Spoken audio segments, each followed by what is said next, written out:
to the webinar, the Friday webinar of Foundation for Economic Growth and Welfare, the EGROW Foundation. As you know, more than 2 years, almost synchronized with the COVID, we have started this webinar series on contemporary issues. We have been very fortunate to have a blend of speakers from India and abroad.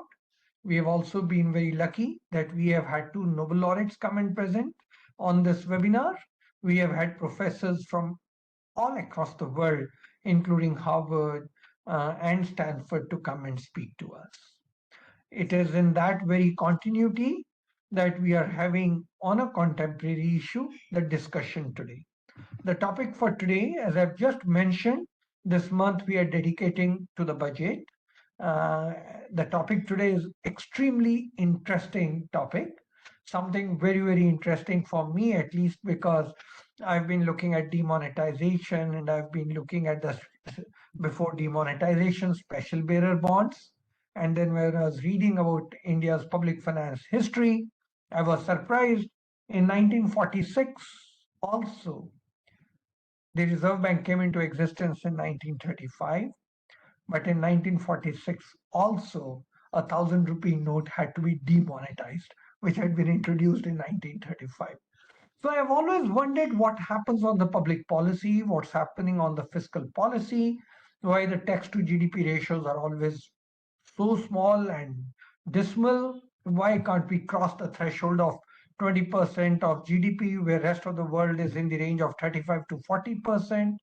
And it is in this very context, Professor Ram wrote this beautiful piece, Do the Wealthy Underreport Their Income? And therefore, we grabbed that opportunity and invited Professor Ram on a very short notice to come and share his thoughts and research with us. In this context, I must mention that we have Dr. Bhalla, former executive director from the IMF, chairing the session today. He is also the advisor at EGROW Foundation, and he has served in various capacities in the government. He has published extensively. He is there in public media also very extensively, and he has been member of the Prime Minister's Economic Advisory Council also before going to the IMF as the executive director. He has worked at the World Bank too. With this, let me hand over the session to Dr. Bhalla to conduct the proceedings further. Dr. Bhalla, please. Yeah, thank you, Charan. I had a look at this paper about a month ago when Ram forwarded it to me, and I went immediately through it. I called him up. I thought it was a very, very pioneering paper, actually, and very original use of this new data. So, as everybody knows, he's professor at Delhi School of Economics and has done a lot of research on public policy, on infrastructure, etc. So I'm really looking forward to this, and I'll hand it over to you, Ram, to see what you have to say. Thank you, Dr. Charan, for a generous introduction and also putting today's talk in wider perspective. And thank you, Dr. Bhalla, for agreeing to chair the session. And also your comments, interaction with you the other day gave me some more ideas to explore.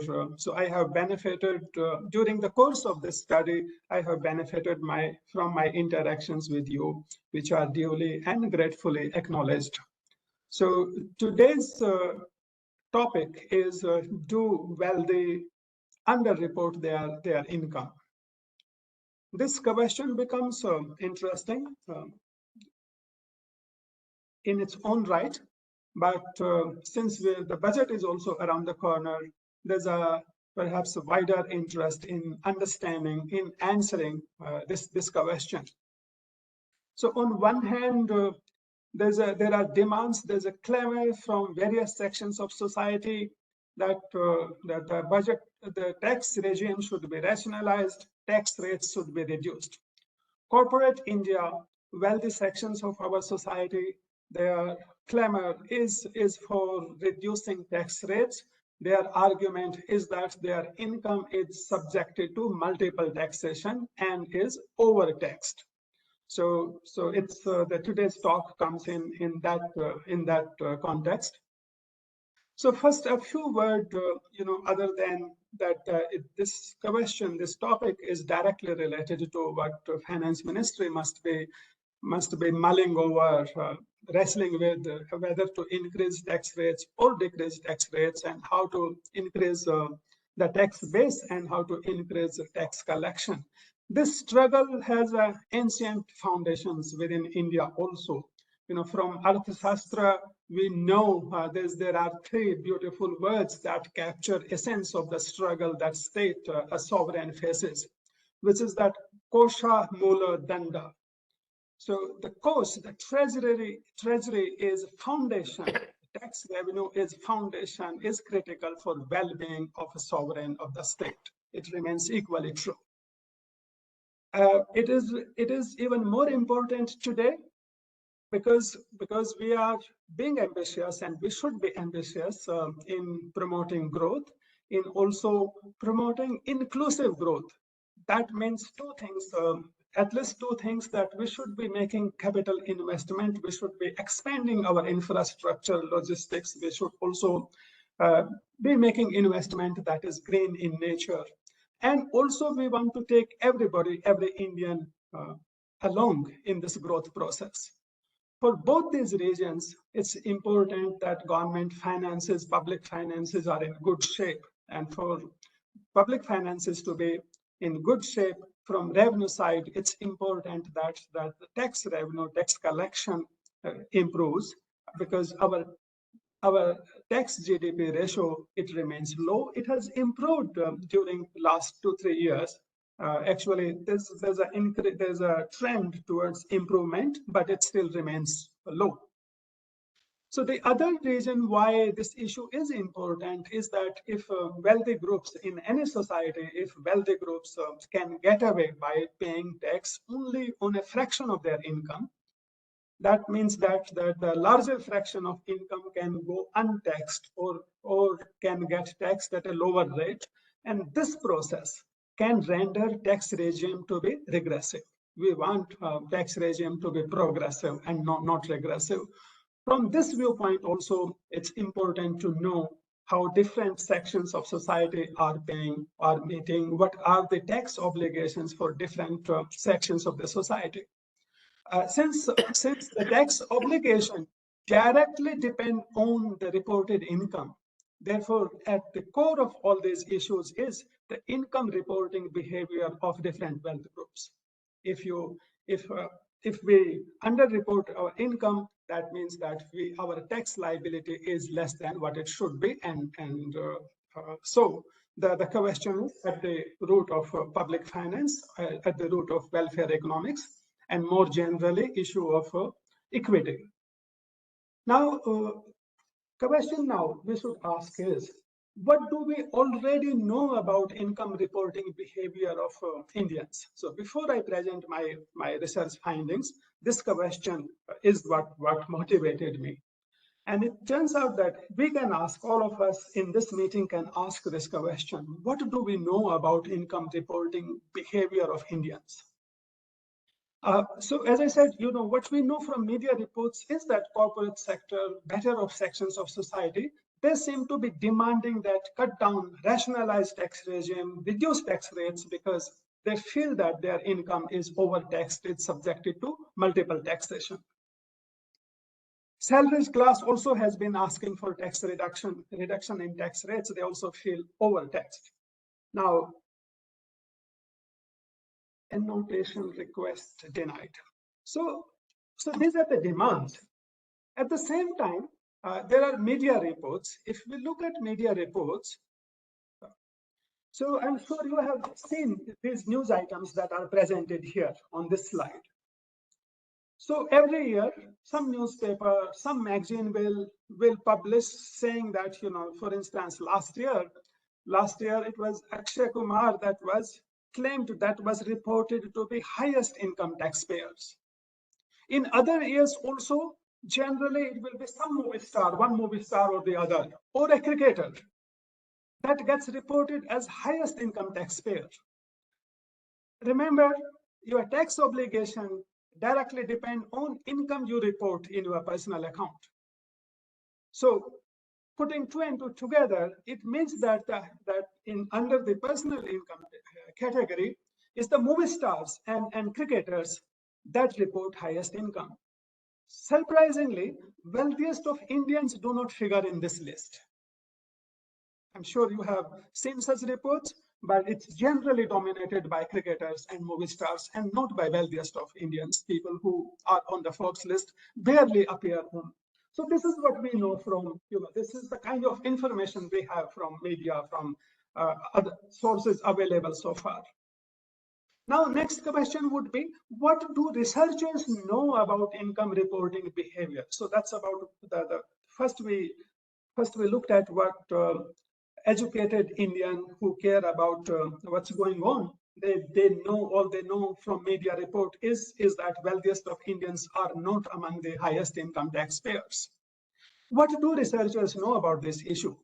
So, well, researchers also have not known much about this issue because of data limitations. So far, we have not had data sources that tell us, that give us information at individual level information on individual wealth and income they report, or family wealth and the income the family reports. This information has been very hard or impossible to come by.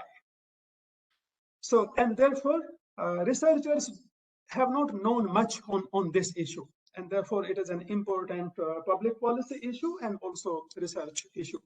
So to my knowledge, this question is under-researched in international context also. Internationally also, there's a large literature. There are thousands of papers on the relationship between national wealth and income in contemporary perspectives and also historical perspectives. For example, Professor Piketty has produced voluminous research on this, and his team and other researchers. But their focus is on national wealth and national income, how the two interact with each other, how two have evolved over times, how the two relationship between national wealth and income differ across countries. But at individual level, family level, relationship between wealth and reported income is under-researched. So it is in this context that this study aims to make some contribution.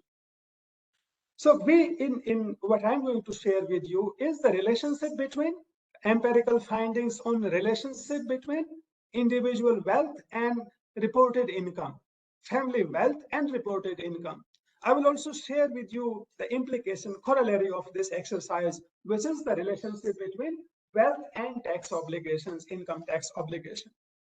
And for this, to establish these relationships, I'm going to be using several data sources. One data source is a new data source that actually has changed, that has made things possible, things that were not possible thus far. So this data source is, it is sourced from affidavits filed by candidates who contest general elections, who have contested general election for Lok Sabha for 2014 and 2019. This is a new source of information, is extensively exploited for this study. So this data source gives us information on individual wealth of the candidate and his or her income, candidate's family in wealth, and also family income. The other data source I'm going to be using is statistics published by Central Board of Direct Taxation. They are also a very rich source of information. And I have used these statistics along with a technique called generalized Pareto interpolation. So basically, so we can have a data and produce summary statistics based on the data. The technique generalized Pareto interpolation, it can take statistics as input and try to give us the distribution. So that's what is done here. Then I will be using data from Forbes list to capture top level wealth in India and top income levels reported to tax authorities. These two sources are used along with the technique GPI, generalized Pareto interpolation. I have used several other data sources, including annual accounts of companies, private listed companies. So these are the main data sources. Now, if going back to the question, we have asked the question, but what is the answer we expect? Relationship between income and wealth, what kind of relationship we expect? We expect obviously positive relationship, that the wealthier should have higher income. Perhaps by that logic, perhaps wealthier a household is, an individual is, higher is the income they should be reporting. So this is what we would expect. Now, at this point, some of you may want to ask whether we should compare income, wealth across, when we are comparing wealth across individuals and households. For example, if we think of bottom 10% versus top wealthiest 10% of households, when we discuss their income, should we discuss their income in absolute terms or also relative to their wealth? For this study, I will present findings when I show income in absolute terms, but my focus would be in showing you, in putting income in perspective to wealth. Individual income relative to individual wealth, family income relative to family wealth. So why I take this approach? There are two reasons. One is that along with wealth, both income and wealth are very good indicators of economic well-being of an individual or a household. The second reason why I compare income with wealth is that wealth, assets, by wealth I mean all the assets you own. That includes jewelry, that includes your durables, that includes your vehicles, cash deposits, your investment in stock market, in real estate. So these are the assets that constitute wealth. All these assets contribute to income. They are source of income, either directly in the form of capital income, just like equity investment gives us dividend income, investment in real estate gives us rental income, or it saves us rent that otherwise we will pay to somebody if we don't own a house. Either wealth generally is a source of direct income, capital income, or it contributes, it enhances productivity of our productivity, and thereby contributes indirectly to our labor income. So guided by these two motivations, I will present findings in absolute terms, but more importantly, income relative to wealth. Here are some notations. I will not use any model for the discussion today, but just a few notations. W will stand for wealth and Y will stand for income. A personal income, your income can be divided into two parts. One is what we call labor income. A labor income means wages, salaries, or honoraria, transfer payments that we receive is called labor income. And other income is capital income, the income that comes from assets that come from wealth in the form of dividends, interest, rents, income from real estate, profits of firms and partnerships, and so on. Now I want to emphasize, and this is important for my results and for this study, is that the returns from wealth, direct returns from wealth, or income, broadly defined income from wealth, it happens in two forms. Direct income from wealth happens in two forms. One is what we call regular income, and other is what we call capital gains. So, for example, if you have invested in a commercial property, returns will be in the form of rentals you enjoy and also appreciation in value of that property. The first one, rentals you enjoy, is regular income from that property, from that asset. So we will call that income to be direct income or regular income.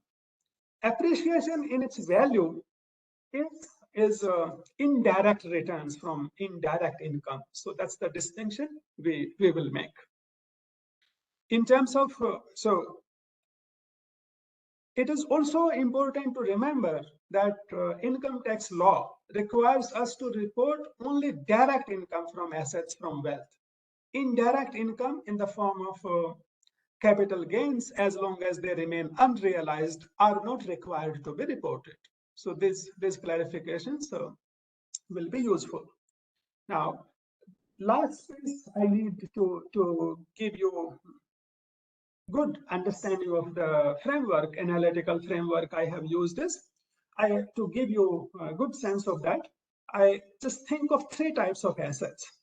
Suppose you have some money, you can invest that money either in fixed deposits or in commercial property, or let's say equity. So we consider three types of assets: fixed deposits, commercial property, and equity.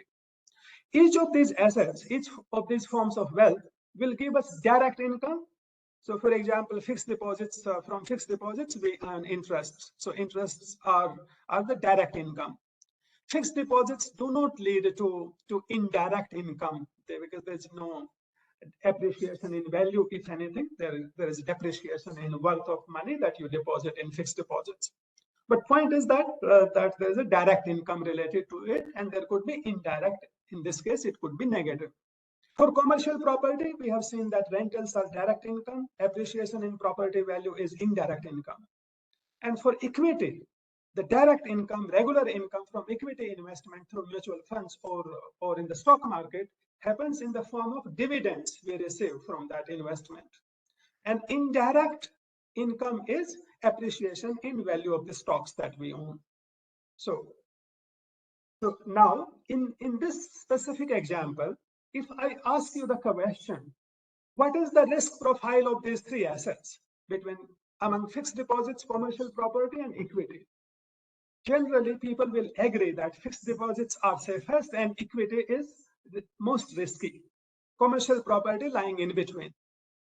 So the fixed deposits, commercial property is riskier than fixed deposits, and equity is even riskier than commercial property. If I ask you the question, what about returns, direct and indirect returns combined from these three assets? What happens?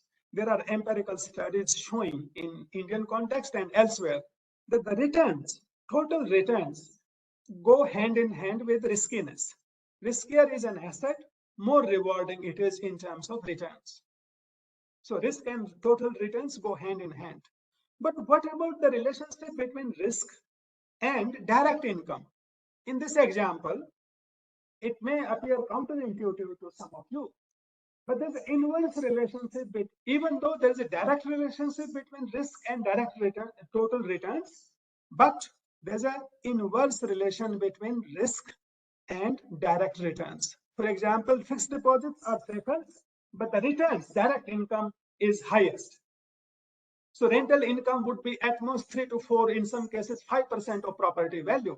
But interest income can be easily 6, 7, 8, 9% of the asset value. Equity, dividend income compared to value of the stock is even lower. So dividends tend to be less than 2%, in around 1%. So to sum up the discussion, so I will make some assumptions which are based on empirical evidence. So the riskier, there is a direct relationship. Assumption 1 or axiom 1 is the direct relationship between income, risk profile, and total returns from an asset. And there's a inverse relationship between risk and direct returns or regular income. These are two assumptions. So third assumption I make is that as you become wealthier, you can afford and actually invest more in riskier assets. Fourth assumption I make is that your labor income increases with your wealth. So wealth allows you to get higher education, more education, be healthy, and that contributes to your labor income also. Just making these assumptions all based on a lot of empirical evidence, we conclude we get two results. So I leave the mathematics, it's there in the paper. One result is that the direct personal income, let me pause for a minute. By direct personal income, I mean the labor income, all wages, honoraria, transfer payments we receive, plus direct capital income in the form of rents, in the form of dividend, in the form of interest income and profits from firms and partnership. Combine them all together, what we find is, what we predict is that if we compare direct personal income with the wealth, this ratio should be decreasing. It should be decreasing. That's what we get. We get some other results, but this is most important. Now coming to the empiric side of the presentation. So far I have given you conceptual framework, theoretical foundations. But if we ask ourselves a question, what is the relationship between our personal income, all the income that we earn in a year, and the income we report? It is plausible to assume that reported income will be less than or equal to our total income, total personal income we earn. Specifically, our personal income includes imputed rent if we live in a self-owned dwelling house. But the imputed rent is not required to be reported to tax authority. On this count, the reported income will be less than total personal income that we enjoy. So this is one thing that it will be useful to keep this in mind. So just now I argued that personal income as a ratio of wealth will decrease with wealth, meaning thereby wealthier people will have lower ratio. As to reported income, it is a matter of empirical investigation. So now the empirical side kicks in. So as I said, that one of the data sources used is general election affidavit data. This data provides information, detailed information on all sorts of assets owned by candidates, contestants, and their families. It also provides information on income, but a specific type of income. The information related to income is what is called returned income. When you file income tax returns, so you encounter 2-3 terms there in your ITRs. Doesn't matter which ITR you use. You use to file your returns. So you report income, and after so somebody is trying to annotate the presentation. Please don't do so, because I have to decline repeatedly. It's a little so there's one specific type of income that is reported in these affidavits. So I will say a little more on this shortly. And this data, my data, covers more than 7,600 households and double the number of adults. It is also representative in the sense that its representation is pan-Indian. But some of you, and maybe all of you, should question representativeness of this data, because a lot of this data, so even though as I mentioned and repeatedly that I use statistics published by Central Board of Direct Taxation, also Forbes list, but many observations in this study come from affidavits filed by contestants. And therefore, on this count, we may worry whether, how much to read from what I am sharing with you, because we may believe that politicians are different. They kind of different species, very different from general population. Well, I will answer this question. At the moment, let me just tell you that the coverage of this data is extremely wide. Just the GE data, general election data coverage is extremely wide. It covers from net wealth, net liability of 51 crore to around 9,000 crore of wealth, family wealth. And every wealth level, almost all wealth levels in between. Similarly, its coverage of family income is also extensive, ranging from 170 rupees per annum to around 200 crore rupees per annum of annual income is covered, and in between. So in that sense, its coverage is very, very wide. Moreover, the data passes what I call smell test.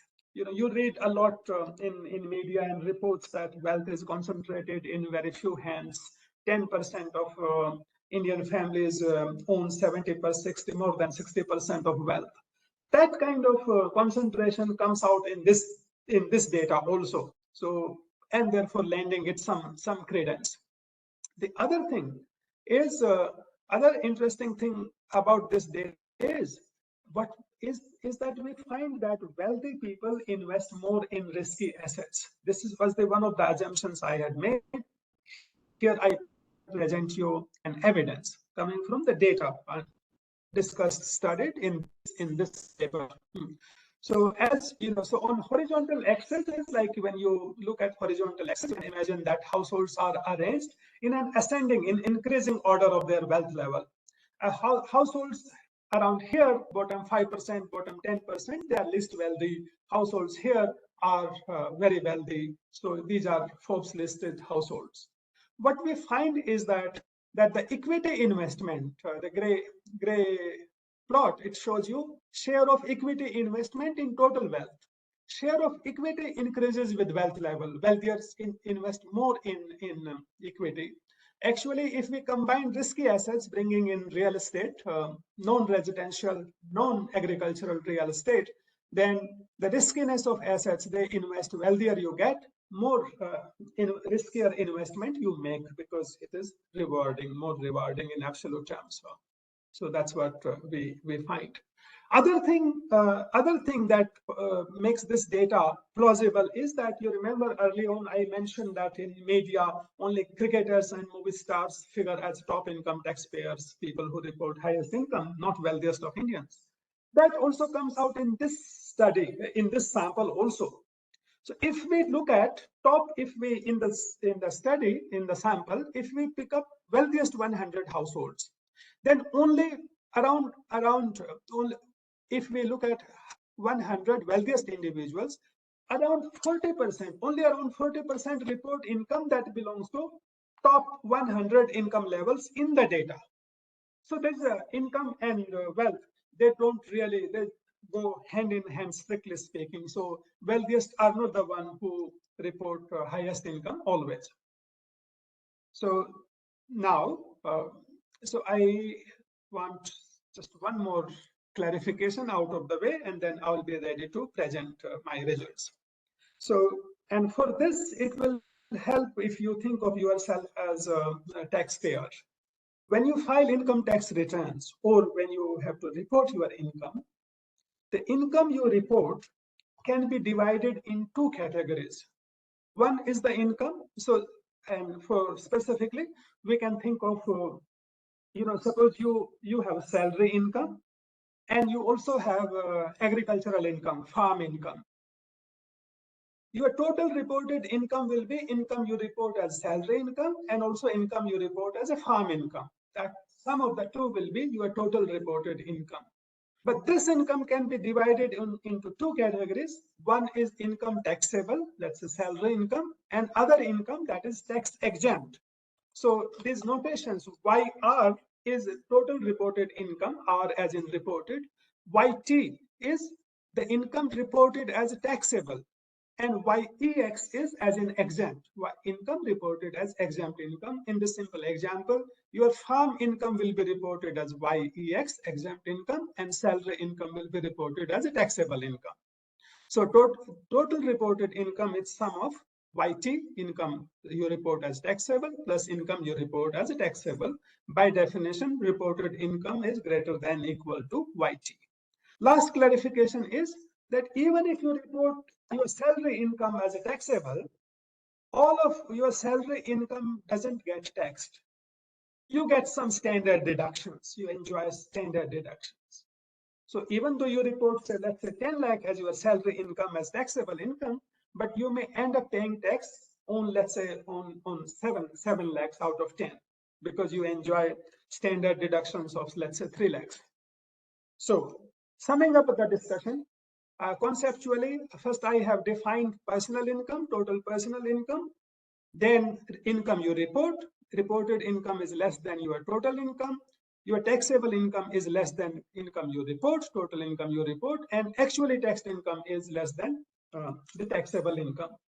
For the estimation purpose, we have to move in the opposite direction because of the data limitations. So the information, direct information available from GE data, general election data, is on this entity. So our objective, my objective is to, if you can see the cursor, I want to give you estimates of YR, income you report, but information I have, direct information I have is on YTD, your net taxed income, because the affidavits do not give us information on YT. They certainly don't give us information on YR. So this is what I do. So in this slide is the first cut on estimation problem. I directly have data on YTD, net taxed income, and fortunately, statistics published by Central Board of Direct Taxation, they allow me to estimate relationship between YTD, your net taxed income, and the total taxable income for different income groups. So if you fall in, let's say, in income level in this income group, then relationship between the two is given by, as you can see here, for different years, I have plotted the relationship. This figure is based on tax data, entirely based on tax data. As you know that low income groups for low income groups, deductions account for substantial share of their total income. As a result, total income, total taxable income is greater than net taxed income, significantly greater than. So here is one line, the two income types will be 1 if the ratio is 1. If the ratio is greater than 1, it means that you enjoy your share of deductions is substantial. But as you become rich, very rich, you report income in crores, hundreds of crores. Hundreds of crore income you report and tax deductions you enjoy would be 3 lakhs, maximum 5 lakhs. That means that two incomes will be very close. Using this relationship, I estimate taxable income for every individual and every household. Now, so from YTD, I have moved to YT. Now, question is, how do I estimate your total reported income? To estimate your total reported income, what I need to do is I need to account for income you report as a tax exempt income. For example, farm income you report as a tax exempt income. If you have invested in firms or partnerships, you're very wealthy. So wealthy people generally tend to invest through limited liability partnerships or association of body of individuals and association of persons. Then income received through that channel is also received as a tax exempt income.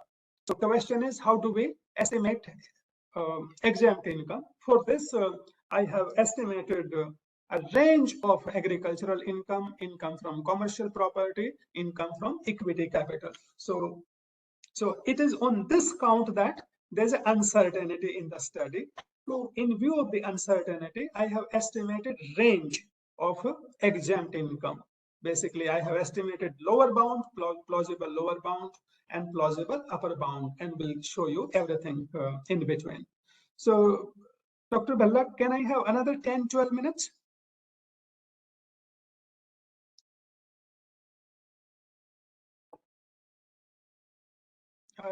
I could see you nod, but could not hear. I'm assuming answer is yes.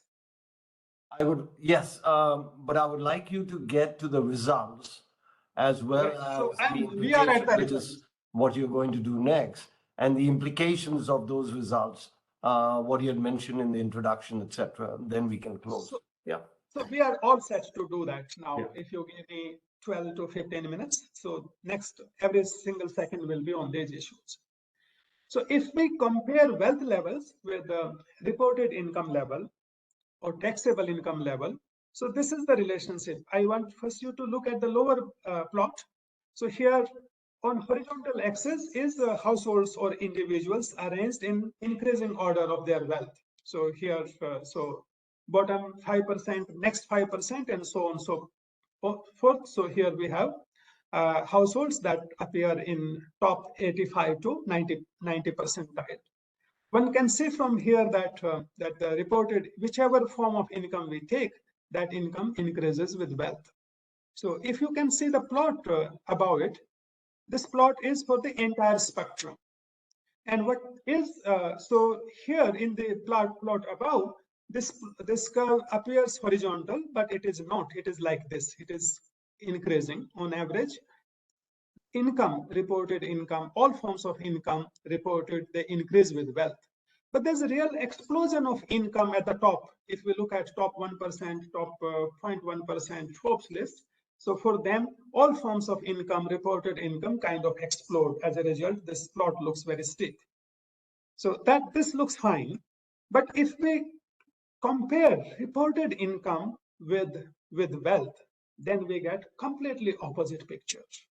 Again, let's look at the right plot first. So reading this plot would mean, so let me have your attention here. The income reported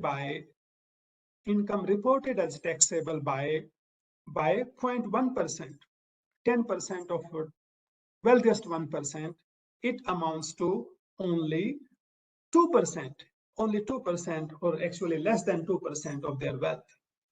Income reported by Forbes listed individuals and families is less than 1% of their wealth. Income, and so from second plot, you can see that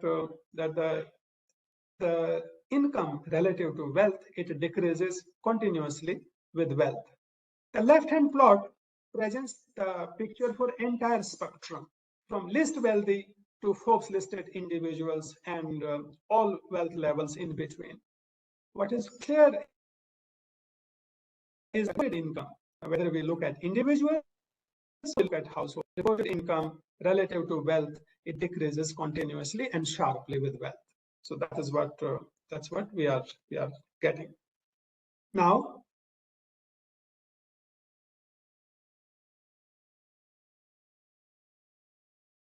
so, and total income estimated include total reported income, including all sorts of income, and including the range, even with most generous estimates of exempt income and returns from wealth. So this is the picture we get. So again, as you move from left to right, households become wealthier and wealthier.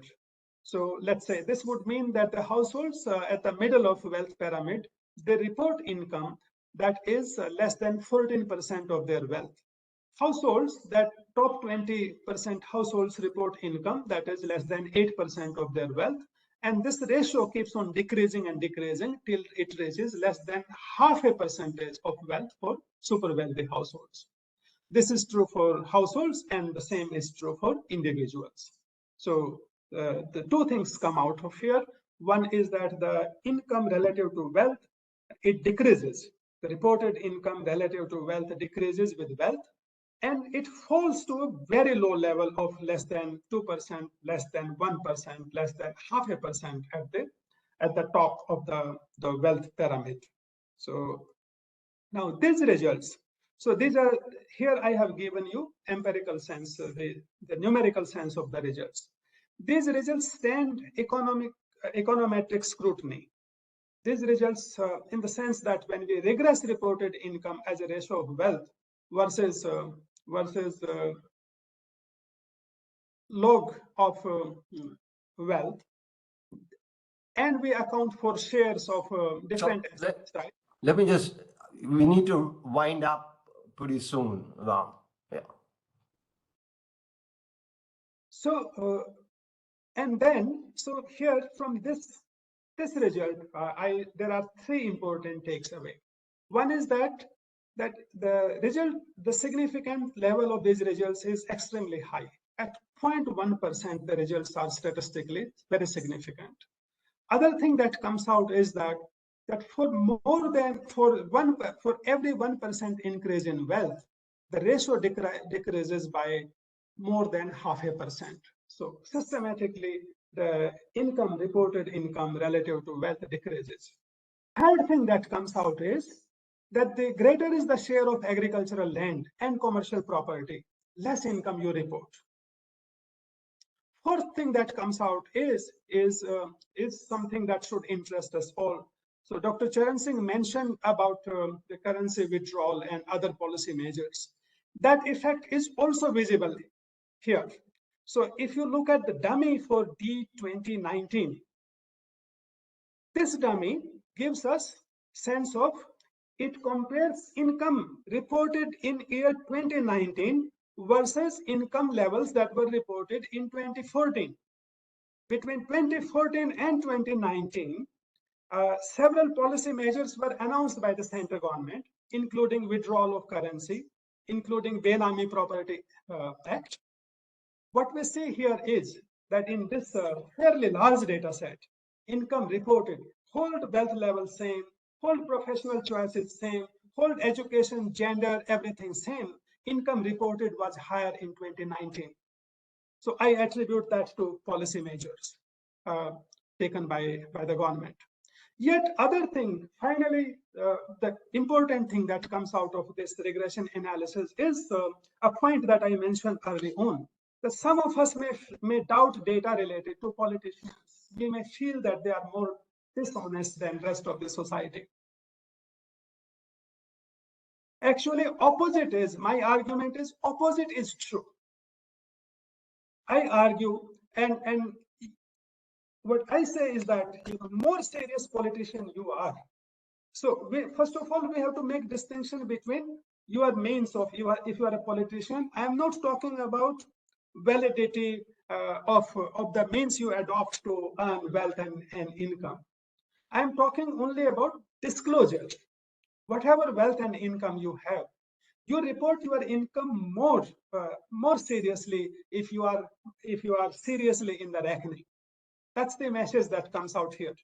As your vote share increases, income. So if you compare politicians who stand low chance at winning election versus a politician very high chance of winning election, otherwise they are identical in terms of profession, their wealth level, and so on and so forth. As vote share increases, reported income goes up. And it makes sense because if you have a good chance at winning election, you are under radar, you are under media glare of all sorts of investigation, and you don't want to fall foul of you don't want to lose your chances by misreporting. And it comes out from this study, but in the context of other countries also, similar studies have been, similar empirical findings exist. That due to greater scrutiny by the media and civil society, politicians tend to disclose more honestly whatever they have, whatever income they have. So, and also remember that your and my tax returns statements are private between you and tax department. But whatever these guys have invested, they are, you can look at them, I can look at them, anybody can look at them, they are in public domain. So now, so these are some of the interesting results. I want to take you back to the low income levels reported by wealthy groups. I have told you to sum up the discussion, I have told you that 20% of top 20%, wealthiest 20% report income level that is 5% or less. Top 1% report income level less than 3%. Wealthiest, even wealthier you get, lower income you get. Is this a problem? This is a problem. Let me tell you why it is a problem. If we look at, the question we should ask is, what is the benchmark? How much income should they be reporting? If top 1% have reported income less than 2% of their wealth, maybe it is correct. Maybe that's the return from their wealth or their labor income they have. This here, I take that question heads on. And to give you a sense of this question, so I want to tell you that returns, if we consider private wealth, private capital in our country, if we look at capital share in national income, national income can be divided into labor income and capital income. Consider capital share of capital in national income. Then so that is around 40%. In our country, share of labor is less than 60%, share of capital in national income is around 40%. You multiply that with income wealth ratio and you get returns on capital. So on average, private capital in our country earns returns, income that is 7.2% of value of the capital, value of the assets or wealth. We should remember that if you are wealthy, you invest in more rewarding assets So therefore, returns on your income from your investment has to be greater than, should be greater than 7.2, which is national average. We should also remember that you could easily earn income from fixed deposits that will be within range of 6-7%. Or if you invest in debt-oriented mutual funds, you can earn income that will be 8 to 10% of your investment, your assets, your wealth. By contrast, we find reported income to be less than 2%. So that's why I feel it is a problem. Now, so how much of underreporting there is? How much of How much there more, is between what we expect and how much yes. more time you need? Because we are well past the last point. So we've already 50 minutes into the presentation. Okay, so just two minutes by Okay. watch. You can Okay. mark so. So this means that if it has implication. The mismatch between what we expect and what we have has implications for tax regime. Unlike claims in the literature, in the media, Indian tax regime ceases to be progressive if we compare tax liability with wealth. If we consider tax liability as a ratio of wealth for different wealth groups, so this is the brown is the plot that we get. The message here is that at the top level, the tax liability does not increase proportionately or more than proportionately with wealth. It ceases to be progressive in that sense. Even with respect to capital income, the tax liability as a proportion of estimated capital income using national income as a reference point, at the top level, tax regime ceases to be regressive. Ceases to be progressive, it becomes regressive. Final 1 minute I want to take in telling you what's going on here. It might be tempted to say that, you know, wealthier report less income because they are committing illegality. No, perhaps that's not what's going on. So there's some, the empirical analysis suggests that there's some misreporting going on, in the sense that higher is the share of agricultural farmland, higher is the share of commercial property, less income you report. You know, both these forms of income, you know, generally have cash element, and therefore there's a scope for underreporting. That is happening across the spectrum. Mid-wealth group, high-wealth group, they all seem to be doing this. But this is not the main reason why reported income falls with wealth. The reason is what I call portfolio effect. The wealthy groups invest in high risk, high return assets, but high risk, high return assets also are the assets that have lower direct income. The income that is required to be reported is direct income only, not indirect capital income. So their portfolio effect means that most of their returns are high, but they are indirect. They are not required to be reported. Other thing that is equally important that's going on is that in economics, we are tempted to think in terms of that the income is a well-defined concept and wealth is well-defined concept. Well, when it comes to accounting practices, income is really not well-defined, because if you think of your firm, your company has earned some profit. So if you distribute that profit as dividend, only then it appears in income tax returns. If you don't distribute that profit, you reinvest it. It is good for you. It raises stock value. It expands your business. But in the process, you do not report it as an income, personal income, and do not entail tax on because the tax happens when you take out that income in your account, you report it to tax authority. If you do not do that, then you avoid tax. This means that, and we know who decides how much of profits will be distributed as dividend. It's the wealthy groups who are promoter developers of companies and firms who decide the split between dividend and non-dividend versions of profit. So my point here is that since the wealthy group reports take out only a small fraction of their income, they are not overtaxed. Whatever tax effective tax rate there is, whatever tax rates applicable on their income, it is applicable only on 10 to 20% of income they earn. Therefore, they are not overtaxed. 70 to 80% of their income is not subjected to these high tax rates. It is not subjected to multiple taxation. It is not subjected to high tax rates. They are not overtaxed the society. I will stop here. We'll take some questions. Thank you very much, Ram. You know, when I first got I will have a few comments in the beginning, then we'll open it up.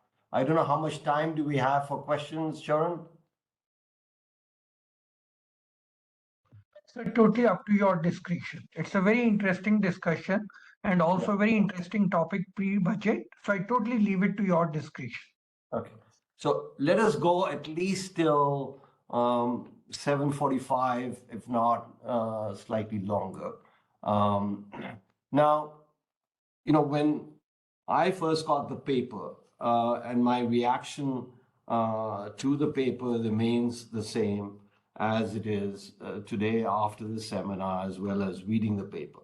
Look, what you've got to recognize, Ram, you've got a lot going on here, a tremendous amount. And you've got to parcel out the findings and emphasize those findings which really are major. Then there are many others. This can be one book, two books, etc. But let me just come to what I found problematic in this large, you know, your data set is absolutely first rate, and you need to do more in terms of convincing the audience or the readers that this can be used for deriving various conclusions, which you do. All I'm saying is that you need to spend more time substantiating the reality or the applicability of the data. So that's my first point. Your paper and presentation has much more to do with measurement of income, and obviously via wealth, of measurement of income, correct income as it were, and the possible and likely underreporting. I would say it has very little to do with whether there is progressive taxation or not. Okay? First, you need to establish that this data set, which is unique, which is pioneering, can be used for various purposes. So that's number one. I didn't find there is now, after having done that, I would have liked to see at least one genie as to there are several other peoples. You know, you have the major advantage that the NSS refuses to collect income distribution data, or refuses to collect income distribution data. So the rest of the world goes about, both in India and outside, to collect income distribution data or to do surveys, etc. You need a comment as to what, after your data cleaning, after the convincing to the reader that, listen, this can be applied for various purposes. That's the first thing I would do. How does it compare with what other estimates are, and why your estimates are more likely to be realistic rather than some of the others? Tax to GDP ratio, real problematical to get there. Because as you say, you have underreporting of income, but tax to GDP ratio around the world, everywhere around the world, you have measurement problems, X problems, etc. And the tax to GDP ratio is basically done by your level of per capita income. What you are showing is that the level of per capita income, you're not changing.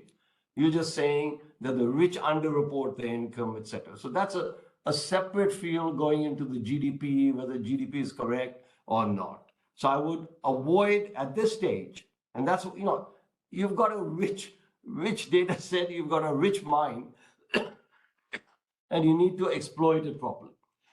So avoid tax to GDP ratio at this point. Okay, inequality, that should be measurement. Inequality, what do you get? You have to do. Then one small result which you should use. And when I looked at your tables, look, in the US, the consumption to wealth, the marginal impact of 1 unit of wealth on consumption is, if I remember right, about 3 to 5%. Okay, so that is on the average. That is on the average. That's something you should look at and try and compare your results with those of the US. When I try to figure this out, it turns out that except for the last 2% or 1% of the people, I think it broadly fits into that. But that's what you need to present.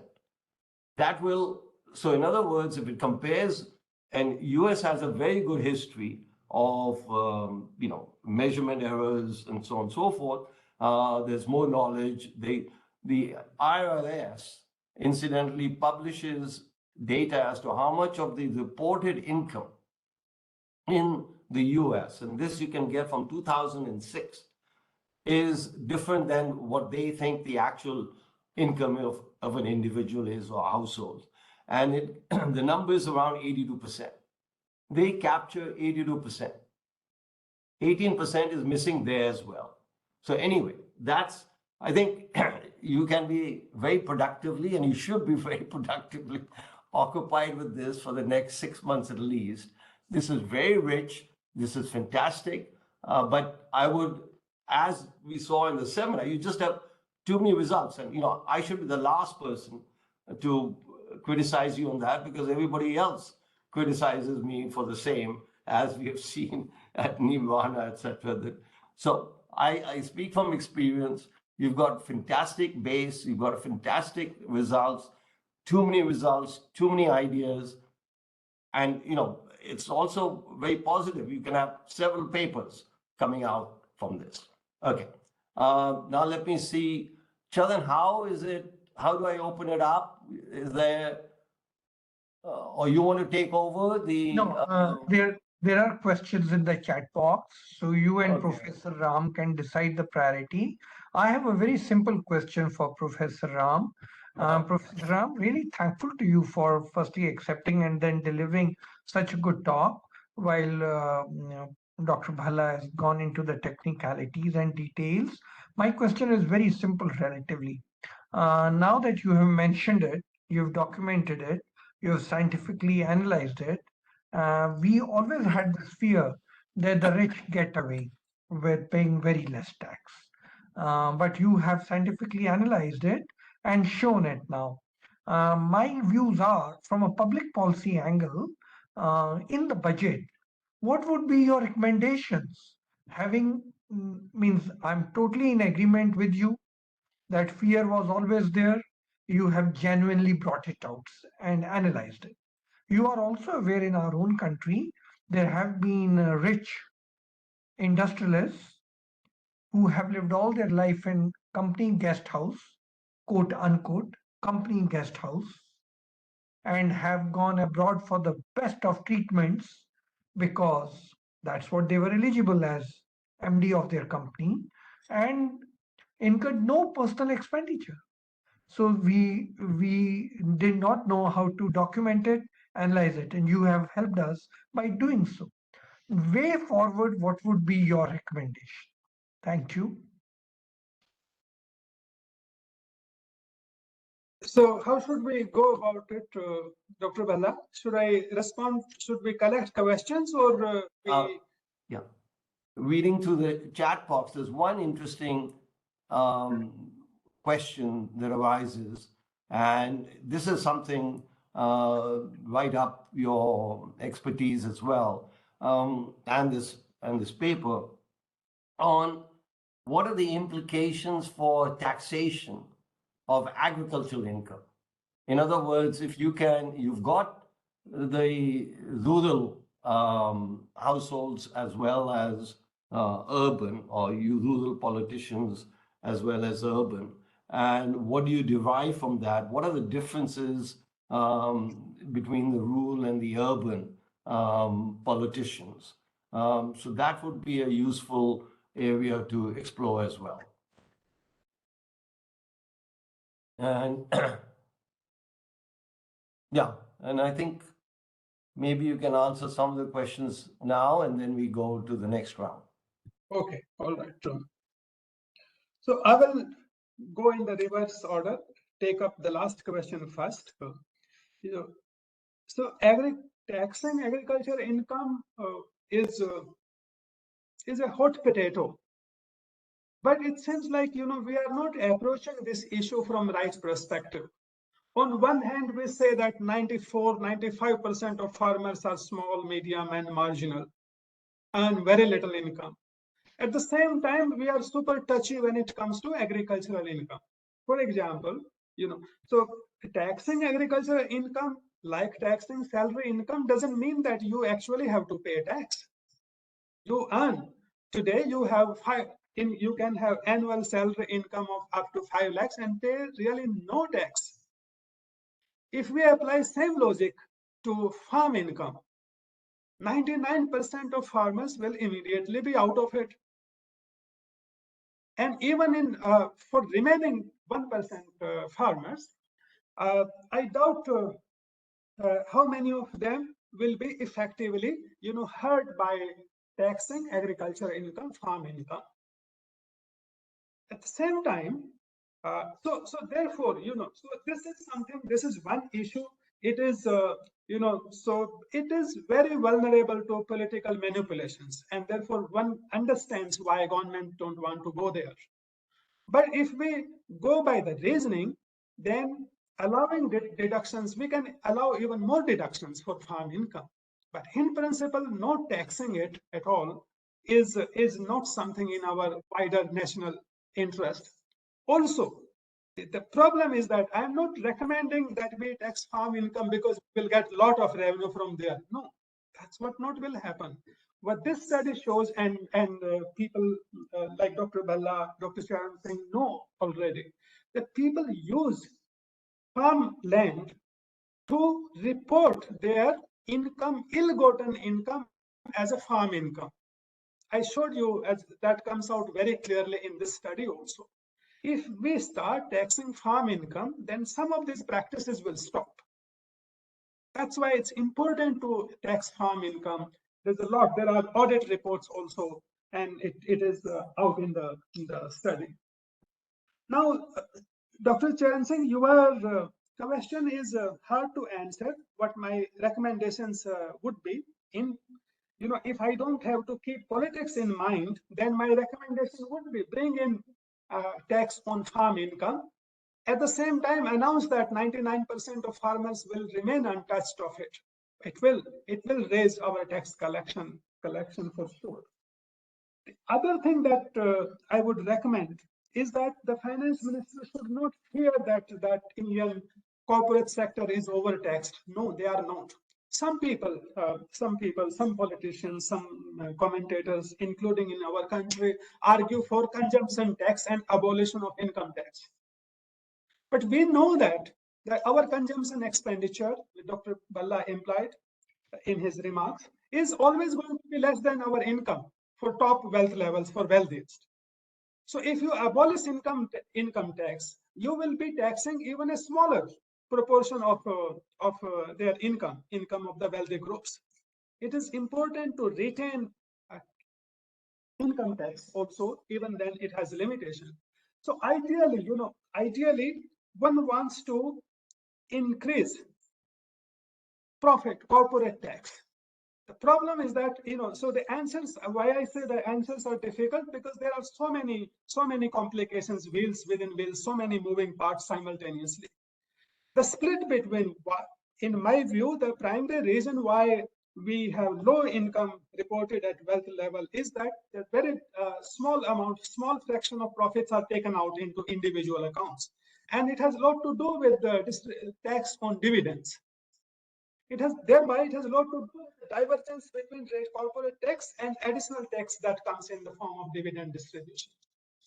This problem is not easy to deal with. One easy solution, if we were a closed economy, would be to increase corporate tax slightly. Even 0.5% increase will get us a lot of revenue. But then people will say that if you increase corporate tax, then there'll be capital flight. I don't know how much plausible that argument is, but that is the counter argument against it. So the solutions would be, in such a scenario, solution would be, don't get dissuaded by the clamor that we are overtaxed society. We are not. Also, we have to think beyond budget. For example, property, investment in real estate. On one hand, it's an investment. At the same time, it has an element of consumption also. So if we can restructure our property tax regime, that has a great scope in my view. Because, instead of taxing property based on market value, if you could have a tax regime that taxes property based on the location. That can really augment the hitting. Now I come to comments made by Dr. Bhalla. Dr. Bhalla, you have given me, there's a problem with your comments. And one is a good problem, which is that you have given me a research agenda. You have laid out research agenda for me. So your suggestions, for example, comparing consumption propensity with respect to wealth, is a new research agenda. I feel like can be taken up given the richness of data. Similarly, Gini coefficient. I deliberately did not touch on Gini coefficient because attempt in so far has not been to estimate wealth and income distributions. But this study is pivotal. If the results here, relationship established in this study, can be used to have more scientific estimates of income in India. We, as you said, that we officially do not collect data, and we have not been able to derive income distribution based on wealth distribution. But this study provides that missing link. It is possible to do so and therefore derive alternate or Gini coefficients or other measures of inequality. So far, it has not been taken up deliberately. But it's very much, I would like to, will be happy to partner with you on this.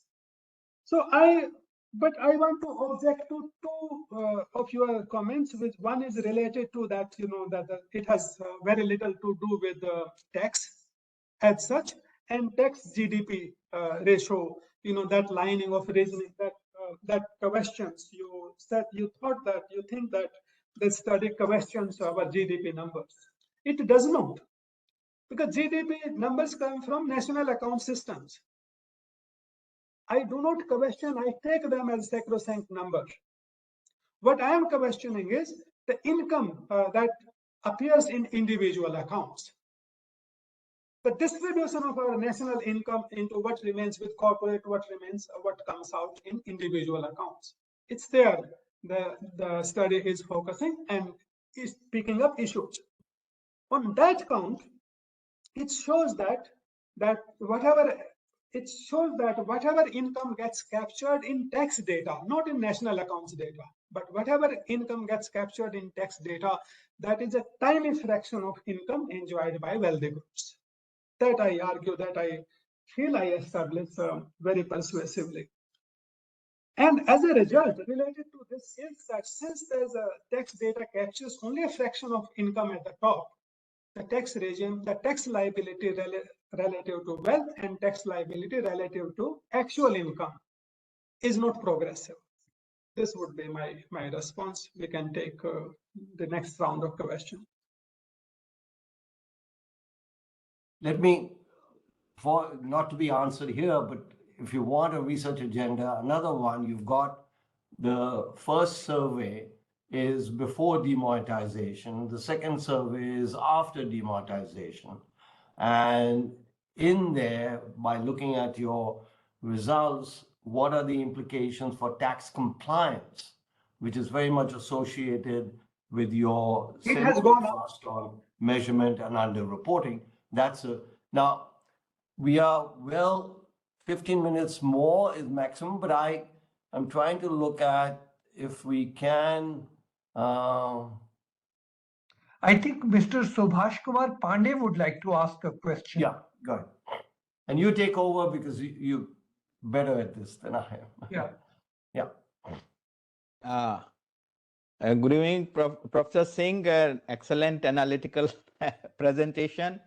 Of course, politicians' data is the only credible in public domain you had, and you have made a good analytics of it. But as I mentioned in the comment box, this is an open secret why the wealthiest are not top taxpayers. We refer to the CAG reports on the taxation of trusts and other exempted entities. So the wealthiest are creating layers of LLPs and trusts between their personal tax liability is insulated. And that itself, the CAG reports, if this particular study is taken forward further by linking to the CAG report, we can arrive at what is the extent of this exemption for the trust route to underreporting. That is my little suggestion. Thank you, Dr. Pandey. Thank you.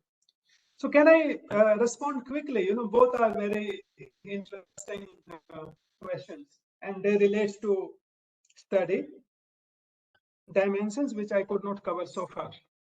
Effect of demonetization. This study shows that tax income reporting has gone up post demonetization, controlling for everything.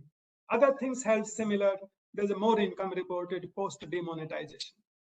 Now you will see that some other reports, there are other reports, official reports also on this point. But they look at official reports, other studies look at the aggregate tax collection. Here I'm showing at individual level and family level compliance has gone up. That's a major difference. You know, this is micro, at micro level, one can see the effect. Dr. Bhalla, this is the response to your question. Response to Dr. Pandey's question, Dr. Pandey, yes, absolutely, that is correct. I have looked at several CAG reports actually. You may recall in my presentation, it seemed like I was belaboring details, but some of those details arose on account of concerns that you have laid out. You know, so what I said, upper bound, plausible upper bound, what I have done is that I have estimated your capital income, whether you invested directly in your name or through LLPs. Even if I add all that up, even then it is falling, the income, taking direct channels, LLPs, associations of body of individuals, association of persons. Government employees are squeezing together, more. I derive upper bound, and still the reported income, by most generous estimate, also comes down drastically, reduces. So would love to get more references, but the issue has been covered in this study. Would Dr. Sukhpal want to ask a question? Dr. Professor Sukhpal? And I don't know if you can be brief, but because we are running out of time, as chairman is saying, Dr. Rekha from Karnataka State Planning Board, do you want to make an observation or a question? My question has been already attended, but Dr. Bhalla asked it in the beginning itself, so it's okay. Yeah. Okay. And Dr. Rekha, do you want to be brief and ask your question? Sir, I want to ask you a question, sir. Please go ahead then, if chairman permits. Yeah. Sir, the public government employees are squeezed more than any other section in our India, because for the past few years, government has not increased the standard deduction in case of employees, and they are also squeezed in other ways also, but there is more transparency in case of government employees rather than all other sections of the society. So, what is your comment, sir, on this? Professor Ram, if you have a comment on this and if you have studied this aspect, I am on the other side of the spectrum actually. I believe the standard deduction in our country is reasonably high. If you look at the standard deduction in other countries, I had the opportunity to work abroad other than the IMF. And on a very small base, they were taxing me. So I feel that the government is on a very low end of standard deduction, and it needs to be, means it's too high. And the government has scope. In other countries, standard deduction is not so high.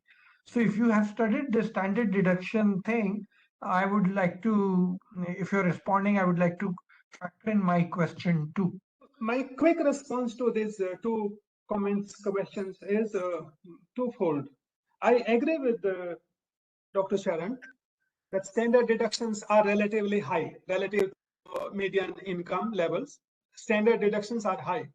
Problem with the service class, salary class is twofold. One is that they do not have, they do not choose their salaries. Unlike wealthiest Indians, they choose their salary and their labor income also. So they can, wealthiest Indians can choose, they will take away. And some of them have done during last 2-3 years. Some of them have chosen to take away only 1 rupee of salary.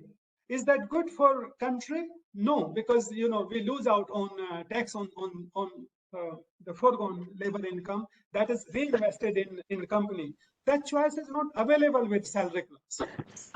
So there is a less opportunity to evade tax. For other professions, there are other opportunities too. Other problem with the salary class tend to be that they are underinvested in assets class that allow you to grow wealth and avoid tax simultaneously.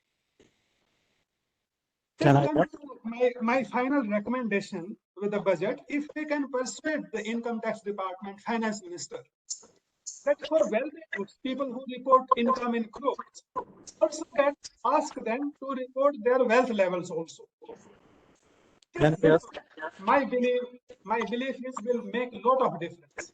If we can get data, and this data doesn't have to be made public, it can remain with tax authority. But this information together will bring a lot of sunshine on a lot of gray matter. Can I ask? Yes, sir. Thank you.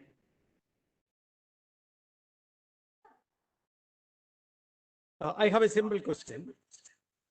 Our economy is, the nature of our economy is shifting from productive to speculation. So how do you make the wealthy people who are engaged in speculative transactions reporting their income? Thank you. Chair wants me to answer the question. Let me interrupt. I would say let this be the last question because we're getting very close to the end. Yeah, go ahead. So we should not confuse riskiness of investment with speculative nature of it. If it were only speculative, then in long run they will lose out. So the investment by wealthy groups is riskier, but it's not speculative. It's just that it is susceptible to fluctuations in returns. But in medium and long term, it shows steady returns. So it's not speculative. It is productive. Most of it is productive. Let me take the last word. Thank you, Ram, for very, very provocative, productive, interesting seminar, presentation, and research. And I think we haven't seen the last of it. I think we've just seen the bare beginnings of it. So, Charan, I hope we will have Ram maybe in the next 3 months for another update and perhaps extension of this analysis. Thank you again, all of you, for attending. Thank you. Professor Ram, I totally endorse what the chairman is saying. If you have a follow-up paper or something, the forum is totally open to you. We really love the type of rigorous research that you have brought in. And we also like the way you have thought about it and bringing it in. You have touched one segment of the rich society, but there is another segment. And in your closing remarks, I think you have made a very good distinction, speculative investment or productive investment.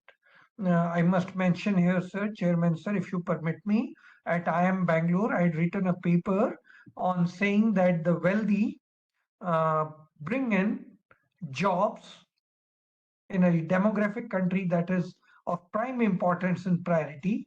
The wealthy bring in jobs. The wealthy create many jobs who are taxpayers too. So therefore, when you pass a judgment on the wealthy, means the one industrialist gets away living in the guest house of the corporate sector, but he is able to generate 1,500 people who are taxpayers. I would follow. This is what I thought when I was writing that op-ed piece, and you will be surprised that IIM Bangalore I received, I think, about 10 congratulatory letters of thinking outside the box. So I'm very happy that there can be productive investment, there can be speculative investment, they need to be treated separately. Similarly, the wealth needs to be considered separately. And Professor Ram, you really reminded us of those days when, using some logic, the incremental income tax at the highest bracket was 97%.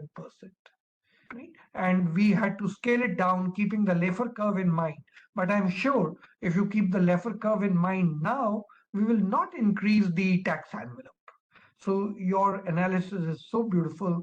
And as Chairman has just mentioned, you have opened up beautifully a new area of good quality research.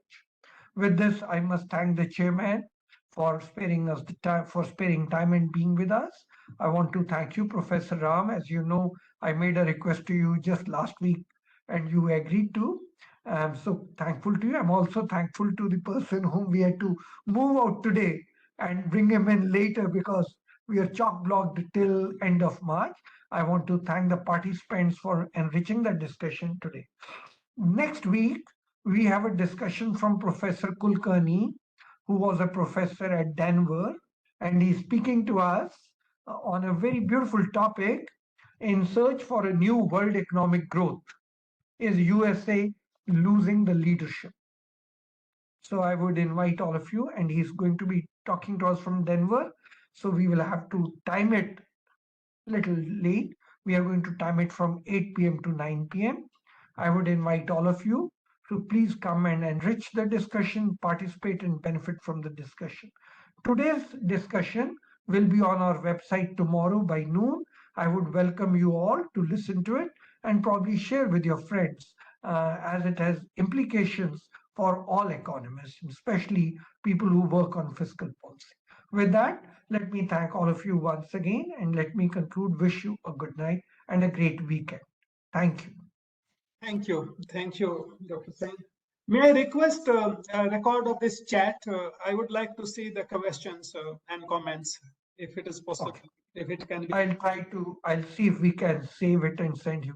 In the, while going, I must mention one thing to you. We were expecting Professor Pikti to join us today. Professor Pikti has also, Professor Ram, if you don't mind, can I share this? Yeah, sure, please. Professor Pikti had a look at Professor Ram's paper. They have had an interaction. My reading is that Professor Pikti just liked his paper and was very impressed. We invited him to be in the panel or a discussant or to be present with us today. But for some reason, because the time slot was too short that we gave him, and we wanted to slot it today, keeping the budget in mind, we missed it. Maybe in the second round, Professor Ram, we'll invite Pikti to be with us when you present your next paper. And we Along will with hope Dr. this Bhalla. of course, with Dr. Bhalla chairing the session. Right. All right. Thank you again. Thank you so much. I greatly enjoyed. Thank you.